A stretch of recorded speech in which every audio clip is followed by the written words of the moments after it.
सिद्धांतों से और बड़े बड़े धर्मशास्त्रों की व्याख्या से या ग्रंथों से सांसारिक क्षणिक रूप से अपन से प्रभावित हो जाते हैं, उसको अपन कहते हैं शमशानी विराग के। लेकिन प्रैक्टिकल लाइफ में तो अपन डेली रूटीन की चीजों से अपने को रूबरू होना पड़ता है।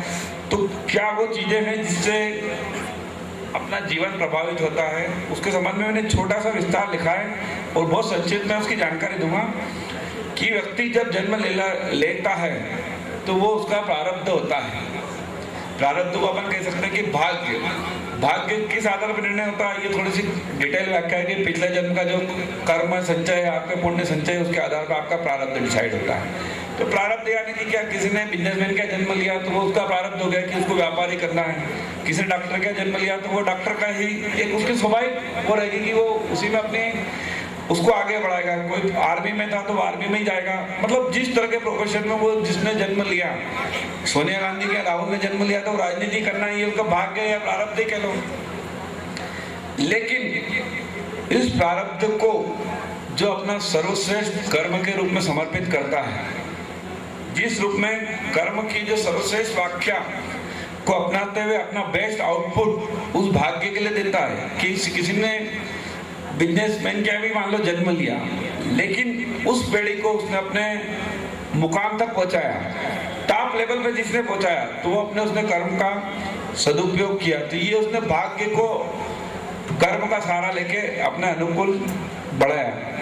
लेकिन फिर धर्म का क्या रोल, तो इसमें कर्म का अगर उसने पॉजिटिव अनुमोदना की, मतलब पॉजिटिव दिशा में अगर प्रयास किए, तो वो धर्म उसको उसकी जो भी उसका एरिया है, जो भी उसका फील्ड है, उसको अपने टॉप लेवल पे पहुंचाने में मदद करेगा।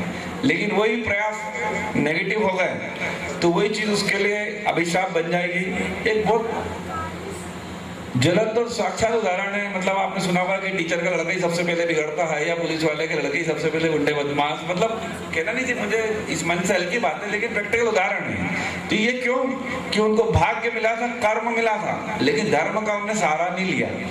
तो बगैर धर्म के अंकुश के कर्म मदमस्त हाथी की तरह हो जाता है। तो जो जिस पर किसी का नियंत्रण नहीं रहता और व्यक्ति का अपना जीवन अनचाही दिशा में या बगैर किसी लक्ष्य के या इधर उधर विचलित हो जाता है। तो ये बहुत संक्षिप्त धर्म, कर्म और भाग्य का संबंध है। इसको अपन छोटे छोटे उदाहरण भी ले सकते हैं कि अमिताभ जी के यहाँ पैदा हुए अभिषेक जी, तो एक उन्होंने भाग्य के सहारे उनको वो निमित्त मिल गया और वो हो गए। लेकिन सुनील गावस्कर के यहाँ पैदा हुए रोहन गावस्कर।